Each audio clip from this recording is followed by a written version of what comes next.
Hello hi friends, మీలో చాలామంది credit card అనేది వాడుతూ ఉంటారన్నమాట. క్రెడిట్ కార్డ్ పైన చాలామందికి మినిమం అమౌంట్ డ్యూ అంటే ఏంటి, టోటల్ అమౌంట్ డ్యూ అంటే ఏంటి, చాలా వరకు కన్ఫ్యూజన్గా ఉంటుంది. ప్రీవియస్గా నేను చాలా వీడియోస్ కూడా అప్లోడ్ చేశాను, బట్ స్టిల్ రిపీటెడ్గా కామెంట్స్ వస్తున్నాయి కాబట్టి ఈ వీడియో అనేది చేస్తున్నాను.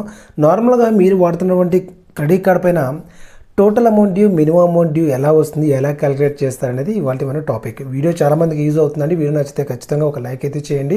అండ్ మన ఛానల్కి ఫస్ట్ టైం విజిట్ చేసినట్లయితే ఖచ్చితంగా మీరు మన ఛానల్కి సబ్స్క్రైబ్ అవ్వండి అనమాట. చాలా లేటెస్ట్ గుడ్ టాపిక్. ఫ్రెండ్స్ చూడండి, మీకు ఇచ్చినటువంటి క్రెడిట్ కార్డ్కి ప్రతి మంత్ కూడా ఒక సర్టెన్ డేట్ అనేది బిల్ జనరేట్ అవుతుంది అనమాట. దాన్ని బిల్ జనరేషన్ డేట్ అంటారు. మరి బిల్ జనరేట్ అయిన తర్వాత ఆ బిల్లులో మనకి రెండు అమౌంట్స్ ఉంటాయన్నమాట. అంటే ఒకటి total amount due and minimum amount due అని చెప్పేసి. Total amount due is nothing but మీరు ఏదైతే టోటల్ అమౌంట్ మీరు స్పెండ్ చేశారో, స్వైప్ చేశారో ఆ అమౌంట్, మీకు ఏదైనా కానీ ఈఎంఐ రన్ అవుతుంటే ఆ ఈఎంఐ సంబంధించిన EMI amount, interest amount plus GST అన్నీ యాడ్ చేసి ఒక టోటల్ అమౌంట్ డ్యూ అనేది చూపిస్తుంది అనమాట. అందులో భాగంగా మినిమం అమౌంట్ డ్యూ అంటే for example total amount due నుంచి మీకు ఒక 5% అనేది మినిమం అనేది మీకు అమౌంట్ డ్యూగా, మినిమం అమౌంట్ డ్యూగా క్యాలిక్యులేట్ చేయడం జరుగుతుంది అనమాట. సో ఫర్ ఎగ్జాంపుల్ మీకు ఒక ₹1,00,000 అనేది క్రెడిట్ కార్డ్ లిమిట్, మీకు ఒక ₹50,000 మీరు యూజ్ చేశారు. ₹50,000 యూజ్ చేస్తారనుకోండి, మీకు టోటల్ అమౌంట్ డ్యూ అనేది ₹50,000 చూపిస్తుంది అనమాట. మినిమం డ్యూ అనేది 5% ఆఫ్ ది 50,000 అనమాట.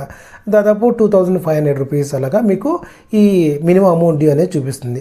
మరి డ్యూ డేట్ లోపు ఏ అమౌంట్ కట్టాలి అని అడిగితే కనుక ఖచ్చితంగా మీరు టోటల్ అమౌంట్ డ్యూనే పే చేయాలి.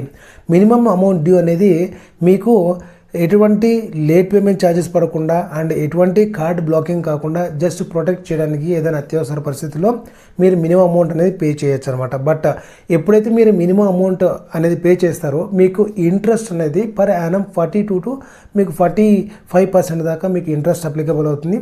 మరి నేను 1 year కాదు కదా, మరి ఎలా క్యాలిక్యులేట్ చేస్తారంటే ప్రోరేటా బేసిస్ పైన day to day calculation, that మీకు కార్డ్ స్వైప్ చేసిన టైం దగ్గర నుంచి మీకు నెక్స్ట్ ఎప్పుడు పేమెంట్ చేశారో అప్పటి వరకు కూడా మీకు నెంబర్ ఆఫ్ డేస్ ఇంట్రెస్ట్ అనేది క్యాలిక్యులేట్ చేయడం జరుగుతుంది. సో ఎవరే కానీ దయచేసి మినిమం అమౌంట్ డ్యూ అనేది పే చేయకండి.